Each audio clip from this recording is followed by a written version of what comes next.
Guys, welcome back to my channel happy preggy mommy. आज हम कुछ डूज एंड डोंट्स के बारे में डिस्कस करेंगे which you should always maintain during the first trimester of pregnancy. Pregnancy एक बहुत ही ब्यूटीफुल जर्नी है अगर आप उसको अच्छे से लीड कर पाओ तो। अगर प्रेगनेंसी अनसक्सेसफुल होता है during any part through out the pregnancy, वो बहुत ही डिप्रेसिंग होता है और एक पेरेंट्स के लिए अपने बच्चे को खोना बहुत ही ज़्यादा अपसेट वाली बात होती है। सो आज मैं कुछ टिप्स एंड ट्रिक्स आप लोगों के साथ शेयर करूँगी जो आप लोगों को फर्स्ट ट्राइमेस्टर में दिमाग में रखना बहुत ज़्यादा ज़रूरी है एंड मेंटेन करना और भी ज़्यादा ज़रूरी है, क्योंकि फर्स्ट ट्राइमेस्टर में मिसकैरेज एक बहुत ही कॉमन फिनोमेना है। 65% women through out the world first trimester में मिसकैरेज फेस करते हैं एंड ये इस तरीके से होता है कुछ कि आप लोगों को पता ही नहीं चलता है। बाद में जब आप लोग अवेयर होते हो तब तक ऑलरेडी बेबी का डेथ हो चुका होता है एंड किसी भी तरीके से आप उसको वापस नहीं ले आ सकते हो। जैसे ही मिसकैरेज होता है तुरंत आपको बेड रेस्ट की ज़रूरत होता है एंड बीच में अगेन काफ़ी टाइम स्पेंड करना पड़ता है before you can think of one more pregnancy. वो टाइम बहुत ज़्यादा डिप्रेसिंग होता है। मेरे फ्रेंड खुद भी ये चीज़ फेस कर रही है तो मुझे बहुत अच्छे से फील होता है कि बेबी को लूज़ करना कितना दुख वाली बात होती है। सो चलिए इस वीडियो को विदाउट एनी आडू स्टार्ट करते हैं, डिस्कस करते हैं ऐसी कौन कौन सी चीज़ है जो हमको नहीं करनी चाहिए during the first trimester of pregnancy. देखिए, मिसकैरेजेस क्यों होता है, इसके काफ़ी सारे रीजंस है। मैं पिछले एक वीडियो में डिस्कस कर चुकी हूँ, बनाई हूँ वो वीडियो, मैं नीचे डिस्क्रिप्शन बॉक्स में लिंक दे दूँगी तो आप लोग जाके देख सकते हो कि मिसकैरेजेस के कई सारे जो सिम्टम्स होते हैं, रीजंस होते हैं, वो क्या क्या है। उसके बारे में मैं डिटेल डिस्कशन में इस वीडियो में नहीं जाऊँगी। कई बार मिसकैरेज जो होता है वो एक नॉर्मल प्रोसीड्योर के थ्रू से हो जाता है जिसको हम नेचुरल वे ऑफ मिसकैरेज बोलते हैं। कई बार हमारा प्रेगनेंसी गुड नहीं होता है, बच्चे का ग्रोथ अच्छे से नहीं होता है, हार्ट बीट नहीं आता है, बच्चे का कोई पार्ट्स अच्छे से डेवलप नहीं होता है, बच्चे के ऑर्गन फेलियर होता है, तो हमारा बॉडी नेचुरल प्रोसीड्योर के थ्रू से पता लगा लेते हैं कि बेबी जो होने वाला है ये अच्छा नहीं होगा, या तो ये बीमार बच्चा पैदा होगा या तो वीक बच्चा पैदा होगा, इसके ऑर्गन्स या तो नहीं होंगे। तो नॉर्मल प्रोसीड्योर के थ्रू से मिसकैरेज स्पॉन्टेनियसली हो जाता है। ये तो गया फर्स्ट फेनोमेना जो कि बहुत नॉर्मल है, इसके लिए आप कुछ भी नहीं कर सकते हो, आपका हाथ नहीं है, आप चाहे कितना मर्जी दवाई खा लो, अगर नेचुरल प्रोसीड्योर से मिसकैरेज होना है तो ये होकर रहता है। अब आते हैं सेकेंड टॉपिक पे, दैट इज़ डॉक्टर हमको प्रेस्क्राइब करते हैं रेस्ट लेने के लिए, बोलते हैं आपके प्रेगनेंसी के लिए आप ध्यान रखो, आपके हाई रिस्क प्रेगनेंसी है, प्रेगनेंसी के बारे में आपको बहुत लेट पता चला या प्रेगनेंसी के बीच में हमसे कोई गलतियां हो गए हैं कुछ खाने में पीने में जो हमको पहले पता ही नहीं था कि हम प्रेग्नेंट है और हमको ये नहीं करना है। तो उस टाइम पे कुछ चीज़ें आपको दिमाग में रखना होता है जिससे मिसकैरेज होने का चांस जो है वो कम हो जाता है। वो क्या क्या है, तो चलिए मैं टिप्स एंड ट्रिक्स आप लोगों के साथ शेयर करती हूँ जिससे आप मिसकैरेज को रोक सकते हो। नंबर 1 है हेवी वेट उठाना। नॉर्मल रेगुलर लाइफस्टाइल में हम भारी चीज़ उठाते रहते हैं एवरीडे। प्रेगनेंसी में आपको ऐसा नहीं करना है, अगर आपके छोटे बेबी भी है तो भी नहीं करना है। डायरेक्ट एब्डोमेन के ऊपर प्रेशर पड़ता है, यूट्रस में कंट्रैक्शन होता है और उसके लिए वाटर ब्रेक हो सकता है। प्रीमैच्योर डिलीवरी होता है, 5 मंथ से पहले अगर प्रीमैच्योर डिलीवरी हो जाता है तो आप लोगों को पता ही है कि मिसकैरेज हो जाता है, वो बच्चा जिंदा नहीं रहता है। आपको आपके डाइट पे ध्यान देना है। पाइनएप्पल नहीं खाना होता है, पपीता नहीं खाना होता है, अंडर कुक फूड नहीं खाना होता है, हाफ बॉइल्ड अंडा नहीं खाना होता है, कोल्ड मीट नहीं खाना होता है। ऐसे कुछ चीज़ें हैं जो आपको मेंटेन करना बहुत ज़्यादा ज़रूरी है during the first trimester. Specially second and third trimester में फिर भी ये चीज़ इतना इफेक्ट नहीं करता है। अगर फर्स्ट ट्राइमेस्टर में आप इसको मेंटेन नहीं करते हो, ऑल्सो जिस फिश में ज़्यादा मरकरी होता है वो भी खाने को मना करते हैं डॉक्टर, क्योंकि इससे इन्फेक्शन हो जाने का चांस होता है। और अगर फर्स्ट ट्राइमेस्टर में आपको इन्फेक्शन होता है तो आपके बेबी तक पहुंचता है तो आपके लिए जो प्रेगनेंसी है वो बहुत ही ज़्यादा कॉम्प्लिकेटेड हो जाता है। तो इस टाइम पे खाने पे स्पेशल ध्यान देना बहुत ज़्यादा ज़रूरी है। आपको आपके क्रेविंग को कंट्रोल करनी है और बाहर का खाना बिल्कुल भी नहीं खाना है। बाहर का खाना खाने से जो कॉन्सिक्वेंस होता है वो मैं पिछले एक वीडियो में शेयर कर चुकी हूँ। अगर आप लोग वो वीडियो नहीं देखे हो, वो मेरे रियल लाइफ एक्सपीरियंस है, मेरे देखे हुए खुद मैंने मेरा देखा हुआ एक्सपीरियंस है, तो आप लोग देख लेना। मैं नीचे डिस्क्रिप्शन बॉक्स में उसका लिंक दे दूँगी। बहुत ही डरावना एक एक्सपीरियंस था, जिसके बाद मैं खुद भी घबरा गई थी कि अगर मेरे साथ भी ऐसा होता तो मैं क्या करती। थर्ड पॉइंट जो आपको बिल्कुल भी नहीं करनी है वो है हेवी एक्सरसाइज। इस टाइम पे जो औरतें होते हैं वो बहुत ज़्यादा फिक्र करने लगते हैं कि अभी तो मेरा वेट बढ़ जाएगा, अभी मेरा खाना बढ़ गया है, मेरे को उल्टी आना शुरू हो गया है, मेरे अंदर फैट डिपोजिशन हो रहा है, मैं बाहर काम नहीं कर रही हूँ, ज़्यादा रेस्ट ले रही हूँ, तो बहुत ज़्यादा हेवी एक्सरसाइज करने लगता है। आप लोगों को बिल्कुल भी हेवी एक्सरसाइज पहले के 3 महीने नहीं करनी है। आप थोड़ा सा वॉकिंग कर सकते हो, फिर भी अगर आपके हाई रिस्क प्रेगनेंसी है तो वो भी मना होता है। तो अब अगर आपकी लाइफस्टाइल में कोई भी न्यू एक्सरसाइज इंक्लूड कर रहे हो तो ज़रूर आप अपने गायनेकोलॉजिस्ट के साथ कंसल्ट करके फिर करना होगा। रनिंग एंड जिम, इन तीनों चीज़ को आपको टोटली बंद करनी है, बट उसके साथ साथ जो चीज़ आपको आपके रेगुलर लाइफस्टाइल में इंक्लूड करनी है वो है बहुत ही ज़्यादा अमाउंट में रेस्ट लेना एंड वॉक करना। वॉक आपको बहुत टाइम नहीं करनी है। फर्स्ट ट्राइमेस्टर में छत पे या घर के सामने 30 मिनट्स तक आप वॉक कर सकते हो रेस्ट लेकर। इस टाइम में ब्रीदिंग प्रॉब्लम स्टार्ट होना शुरू हो जाता है, क्योंकि बच्चे के अंदर जो ऑक्सीजन डिपोजिशन है वो प्लेसेंटा के थ्रू से बढ़ जाता है, जिसके लिए ऑक्सीजन की कमी होती है कई बार बॉडी में, जो थर्ड ट्राइमेस्टर में जाके बहुत ज़्यादा हो जाता है। इसीलिए रेस्ट लेकर आप वॉक कीजिए, बहुत ज़्यादा विगोरस वॉकिंग की भी ज़रूरत नहीं होती है। फोर्थ पॉइंट जो मैं डिस्कस करने वाली हूँ वो बहुत ही ज़्यादा इंपॉर्टेंट है। काफ़ी बार इस टॉपिक पे क्वेश्चंस भी मेरे पास आता है, वो है रिलेशन बनाना क्या इंपॉर्टेंट होता है, क्या हम कर सकते हैं। बोलते हैं कुछ डॉक्टर्स, कुछ यूट्यूबर्स, कई बार हम कुछ वीडियोज़ में देखते हैं, बोलते हैं रिलेशन बनाने से सर्विक्स का मुँह ओपन हो जाता है, ब्ला ब्ला। देखिए, फर्स्ट ट्राइमेस्टर में रिलेशन बनाना बिल्कुल बंद करनी चाहिए। एंड इस टाइम में एक लाइफ फॉर्म होता है वो बहुत ही ज़्यादा डेलिकेट होता है। अगर किसी भी तरीके का वाइब्रेशन, इंटरनल वाइब्रेशंस होता है, उससे बच्चे का नुकसान होता है। एम्ब्रो का जो फॉर्मेशन होता है वो डिसरप्ट होता है, प्रेगनेंसी में कॉम्प्लिकेशंस आ सकता है एंड ब्लीडिंग भी हो सकता है।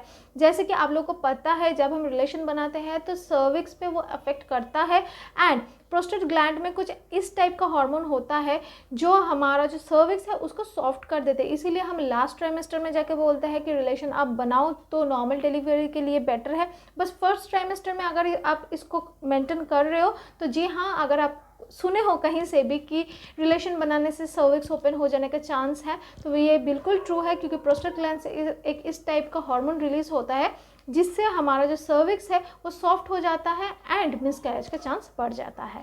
Number 5, alcohol, smoking and drugs intake करना आपको बंद कर देनी चाहिए।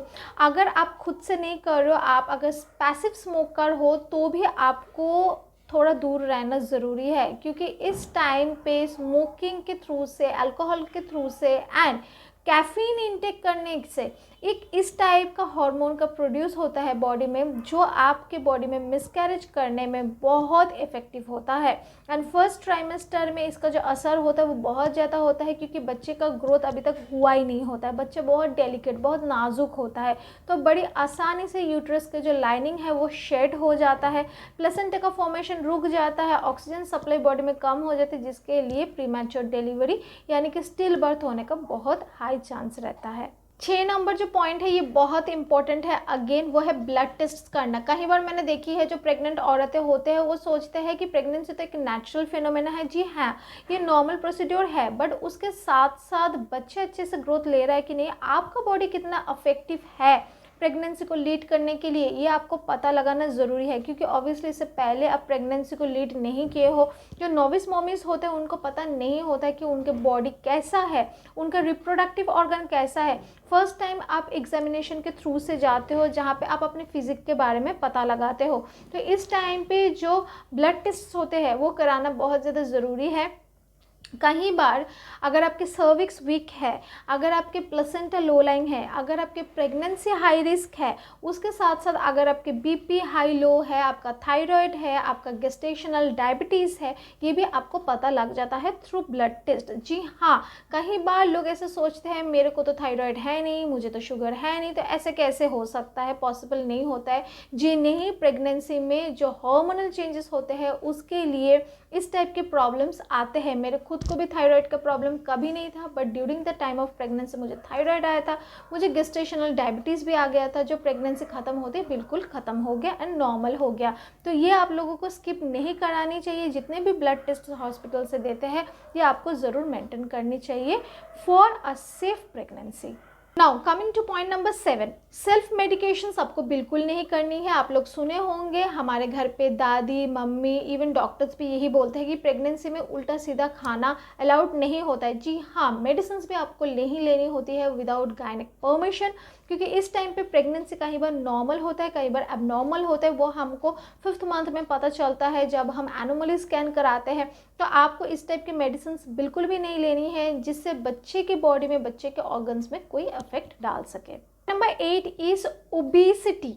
बहुत ज़्यादा वेट हो जाना मिसकैरेज का एक कारण हो सकता है। बहुत कम यानी कि अंडरवेट होना मिसकैरेज का एक कारण हो सकता है। तो इसीलिए वेट का चेक रखना बहुत ज़्यादा ज़रूरी है। जैसे कि मैंने पहले भी डिस्कस कर चुकी हूँ कि फर्स्ट ट्राइमेस्टर में वेट कई बार बढ़ता नहीं है, तो इसको लेकर टेंशन लेने की बिल्कुल नहीं रीज़न है, क्योंकि वॉमिटिंग बहुत ज़्यादा होता है, टायर्डनेस होता है, हमको खाने का मन नहीं होता है, क्योंकि प्रेगनेंसी में जो प्रोजेस्टेरोन हार्मोन हमारे बॉडी में इंक्रीज होता है, हमारा बॉडी एडजस्ट नहीं कर पाते हैं। धीरे धीरे सेकेंड ट्राइमेस्टर में हम एडजस्ट कर चुके होते हैं एंड हमारा जो खाने पीने का जो प्रोसीड्योर्स होता है, डाइट होता है, वो लाइफस्टाइल के साथ एडिक्ट हो जाता है। कोई पॉसिबिलिटी नहीं होता है वॉमिटिंग का, बहुत कम हो जाता है, नॉजियाटिक नहीं रहते हैं हम।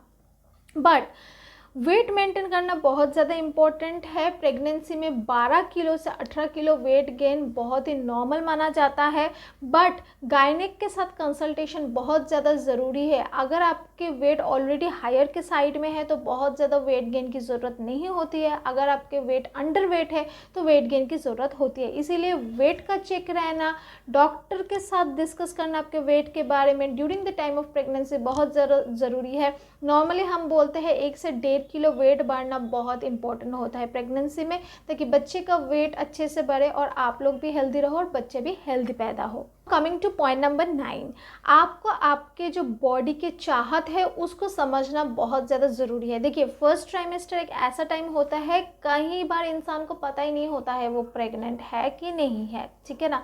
तो आपको आपके जो घर के बड़े बंदे हैं उसके साथ डिस्कस करनी चाहिए एंड देन डॉक्टर के साथ डिस्कस करनी चाहिए। कई बार लोग मुझे बहुत कमेंट सेक्शन में पूछते हैं कि मेरा नेगेटिव लाइन आ रहा है तो क्या मैं प्रेग्नेंट हूँ, क्योंकि मुझे अभी तक पीरियड नहीं आया। कोई बोलते हैं मेरे को पीरियड नहीं आया फिर भी मेरा लाइन नेगेटिव दिखा रहा है। कोई बोलते हैं मेरा लाइन पॉजिटिव है बट फिर भी मेरे को ब्लीडिंग हो रहा है। तो लोग कई बार कंफ्यूज रहते हैं, क्या ये इम्प्लांटेशन ब्लीडिंग है, कई बार ये कंफ्यूज रहते हैं क्या ये मिसकैरेज है। एंड एक्चुअल में मिसकैरेज और इम्प्लांटेशन जो ब्लीडिंग है ये सिमिलर होता है, पता नहीं लगा पाते हैं हम। इसीलिए फर्स्ट ट्राइमेस्टर में अगर प्लान प्रेगनेंसी है तो बहुत अच्छा है, यही रेकमेंड किया जाता है। प्रेगनेंसी प्लान्ड हो तो सबसे अच्छा है, अगर अनप्लान्ड है तो आपको इस बारे में ख्याल रखना ज़रूरी है कि आपके बॉडी में जो चेंजेस आ रहा है वो किस टाइप के चेंजेस आ रहे हैं। जो दिक्कत हो रहा है, पेन हो रहा है, कमर में दर्द हो रहा है, सामने हो चाहे पीछे हो, ये किस तरीके का हो रहा है। इसलिए आपके जो घर पे बड़े हैं, आपकी सास है, आपकी दादी है, माँ है, उनके साथ इस बात को डिस्कस कीजिए। जैसे ही आप शक करने लगोगे कि मे भी प्रेगनेंसी हो सकता है, डायरेक्ट आप गायनेकोलॉजिस्ट के साथ कंसल्ट करके आपके जो इनिशियल प्रेगनेंसी टेस्ट्स है वो सब करवा लीजिए, ताकि आपके प्रेगनेंसी डिफ़िकल्ट ना हो।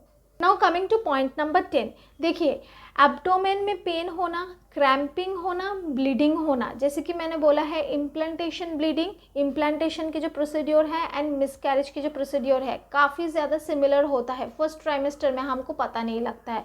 तो अगर आपके पेट में दर्द हो रहा है, कमर में दर्द हो रहा है, ठीक है, आपको क्रैम्पिंग हो रहा है, आपको थोड़ा थोड़ा ब्लीडिंग आप देख रहे हो, ड्रॉप्स लाइक ब्लीडिंग हो रहा है या हल्का स्टेन हो रहा है, आपको पैड लेने की ज़रूरत पड़ रहा है, या आप जब यूरिनेशन कर रहे हो तो आप अब डिस्चार्ज रिलीज़ कर रहे हो, तो तुरंत आप डॉक्टर के साथ कंसल्ट कीजिए। देखिए, सेकेंड और थर्ड ट्राइमेस्टर में अगर बेबी में कोई दिक्कत आता है तो वो मेडिकेशन के थ्रू से ठीक किया जा सकता है, बट अगर फर्स्ट ट्राइमेस्टर में कोई कॉम्प्लिकेशन आता है बेबी को तो वो सेकेंड एंड थर्ड ट्राइमेस्टर में बिल्कुल ठीक नहीं होता है एंड प्रेगनेंसी कॉम्प्लिकेशन बढ़ता है। सो अगर एनी टाइप ऑफ कॉम्प्लिकेशन आप फेस करो, आपको लग रहा है ये एबनॉर्मल हो सकता है, तो तुरंत गायनेकोलॉजिस्ट के साथ कंसल्ट कीजिए। Last but not the least, जो सबसे इंपॉर्टेंट है वो है सप्लीमेंट्स लेना।